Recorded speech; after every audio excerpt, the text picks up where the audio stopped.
Hello friends. British east India company जब भारत में आई तो वो एक ट्रेडिंग कंपनी हुआ करती थी। इसका मतलब ये हुआ कि British east India company Bharat के बाजारों से फिनिश गुड्स को खरीदती थी और यूरोप में उन्हीं गुड्स को महंगे दामों पर बेच देती थी। और ब्रिटेन की सिर्फ यही एक कंपनी थी जो इंडिया के साथ ट्रेड कर सकती थी। ब्रिटेन की किसी भी और कंपनी को इंडिया के साथ ट्रेड करना अलाउड नहीं था। यानी ब्रिटिश ईस्ट इंडिया कंपनी के पास इंडिया के ट्रेड में मोनोपोली थी। अब मैं आपको दिखाऊंगा कि इंडस्ट्रियल रेवोल्यूशन ने किस तरह ब्रिटिश ईस्ट इंडिया कंपनी के काम करने के तरीकों को चेंज कर दिया और इसका इंडिया पर क्या प्रभाव पड़ा। देखिए 1760s में जब यूरोप में इंडस्ट्रियल रेवोल्यूशन की शुरुआत हुई तो ब्रिटिश ईस्ट इंडिया कंपनी ने भारत से फिनिश गुड्स को खरीदना बंद कर दिया और रॉ मटेरियल खरीदना शुरू कर दिया। इसी रॉ मटेरियल को अपनी फैक्ट्रीज में प्रोसेस करके उन्होंने फिनिश गुड्स बनाना शुरू कर दिया और इन फिनिश गुड्स को भारत के बाजारों में बेचने लगे। फैक्ट्रीज में बने इन प्रोडक्ट से भारत की हैंडीक्राफ्ट इंडस्ट्री कॉम्पीट नहीं कर पाई और देखते ही देखते भारत की एज ओल्ड हैंडीक्राफ्ट इंडस्ट्री खत्म होनी शुरू हो गई। और इंडिया की मरती हुई हैंडीक्राफ्ट इंडस्ट्री पर आखिरी वार किया चार्टर एक्ट 1813 ने, जिसने ब्रिटिश ईस्ट इंडिया कंपनी की इंडिया की ट्रेड मोनोपोली को खत्म कर दिया। अब ये सुनने में काफी अजीब लग रहा होगा कि ब्रिटिश ईस्ट इंडिया कंपनी की ट्रेड मोनोपोली अबॉलिश होने से भारत की इंडस्ट्रीज को नुकसान हो रहा था, लेकिन बात समझने के लिए बहुत छोटी सी है।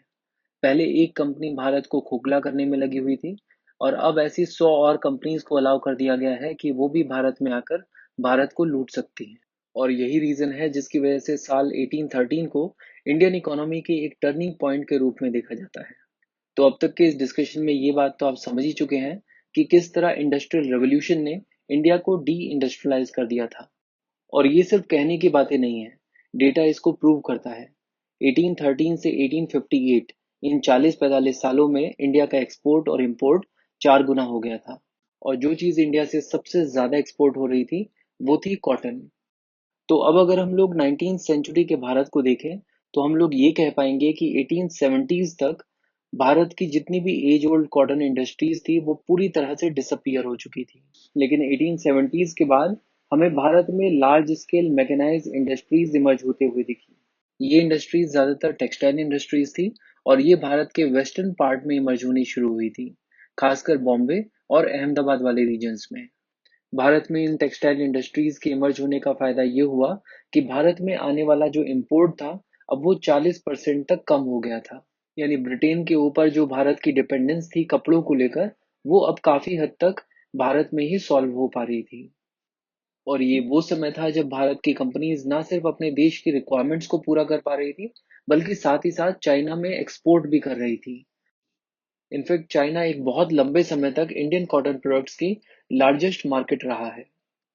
तो शुरुआत में तो ये टेक्सटाइल इंडस्ट्रीज बॉम्बे और अहमदाबाद में इमर्ज हुई थी, लेकिन बाद में नागपुर, कानपुर, शोलापुर और कोयम्बटूर जैसे एरियाज में भी स्प्रेड हो गई थी। तो एक तरफ तो वेस्ट में टेक्सटाइल इंडस्ट्रीज को डोमिनेट कर रहे थे इंडियंस और दूसरी तरफ ईस्ट में जूट इंडस्ट्रीज के ऊपर मोनोपोली थी ब्रिटिश कंपनीज की। इनफैक्ट अगर उस समय के पूरे इंडस्ट्रियल सेक्टर को देखा जाए तो डोमिनेट अभी भी ब्रिटिश कैपिटलिस्ट ही कर रहे थे। सिर्फ कुछ ही ऐसे सेक्टर्स थे जहां पर ब्रिटिशर्स अभी डोमिनेट नहीं कर रहे थे। ये सेक्टर्स थे sugar, cement, paper, iron and steel etcetera. और यहाँ पर एक बहुत बड़ी अपॉर्चुनिटी थी इंडियन इंडस्ट्रियलिस्ट के लिए। उन्होंने इन सेक्टर्स में कंपनीज खोलना शुरू कर दिया। और ऐसी ही एक कंपनी थी Tata iron and steel company, जिसे 1907 में शुरू किया गया था। तो अब हम इस बात को आसानी से समझ पा रहे होंगे कि किस तरह इंडिया में कैपिटलिस्ट क्लास इमर्ज होनी शुरू हुई। और इंडिया की जो कैपिटलिस्ट क्लास है उसे दो पार्ट्स में क्लासिफाई किया जा सकता है, ट्रेडर्स एंड मर्चेंट्स और दूसरी तरफ बिग इंडस्ट्रियलिस्ट्स। इस इंडियन कैपिटलिस्ट क्लास के लिए इंडिया ज्यादा इंपॉर्टेंट था या फिर इनका बिजनेस, ये आप इस बात से समझ सकते हैं कि स्वदेशी मूवमेंट में इन्होंने ज्यादा इंटरेस्ट नहीं शो किया था और इस बात का इन्हें इनाम भी मिला था। गवर्नमेंट ऑफ इंडिया एक्ट 1919, जिसे मॉन्टेगो के अनफोर्ड रिफॉर्म्स भी कहा जाता है, उसमें इंडस्ट्रियलिस्ट के लिए सेंट्रल और प्रोविंशियल लेजिस्लेटिव काउंसिल्स में कुछ सीट्स रिजर्व की गई थी। ऐसे में भारत के उस समय जो भी बड़े इंडस्ट्रियलिस्ट थे उनको ब्रिटिश गवर्नमेंट का लॉयलिस्ट माना जाता था। और अभी भी अगर आपको यकीन ना हो रहा हो तो मैं आपको एक बहुत ही इंपॉर्टेंट डिटेल बताता हूँ। 1920 में जब गांधी जी ने नॉन कॉपरेशन मूवमेंट लॉन्च किया तो उसके अगेंस्ट बॉम्बे में एक एंटी नॉन कॉपरेशन सोसाइटी बनाई गई थी। क्या आपको पता है कि ये सोसाइटी किसने बनाई थी? ये सोसाइटी बनाई थी उस समय के सबसे बड़े इंडस्ट्रियलिस्ट ने मिलकर। इनमें से कुछ नाम है पुरुषोत्तम दास ठाकुरदास और आर डी टाटा। तो आज तो ये देश का नमक बनाते हैं, लेकिन उस समय देश की चटनी बनाना चाहते थे। नेशनल मूवमेंट्स को लेकर इंडस्ट्रियलिस्ट का एटीट्यूड कुछ इस तरह का था कि वैसे तो इन्हें नेशनल मूवमेंट से कोई मतलब नहीं था, लेकिन अगर इनका फायदा हो रहा है तो फायदा ये जमकर उठाते थे। फॉर एग्जाम्पल, टेक्सटाइल मिल्स ने नॉन कॉपरेशन मूवमेंट का बिल्कुल भी विरोध नहीं किया, क्योंकि उनको बहुत ज्यादा फायदा हो रहा था, क्योंकि फॉरेन क्लोथ को बॉयकॉट किया जा रहा था और हर किसी को इंडिया में ही बने हुए कपड़े चाहिए थे। तो ये बात तो बिल्कुल सही है कि बिग इंडस्ट्रियलिस्ट ब्रिटिश गवर्नमेंट के लॉयलिस्ट थे, लेकिन हर जगह कुछ एक्सेप्शंस भी होते हैं। जीडी बिरला और जमनालाल बजाज ब्रिटिश गवर्नमेंट के लॉयलिस्ट बिल्कुल नहीं थे। इन्होंने कांग्रेस और गांधी जी को पूरी ईमानदारी के साथ कंटिन्यूअसली सपोर्ट किया है।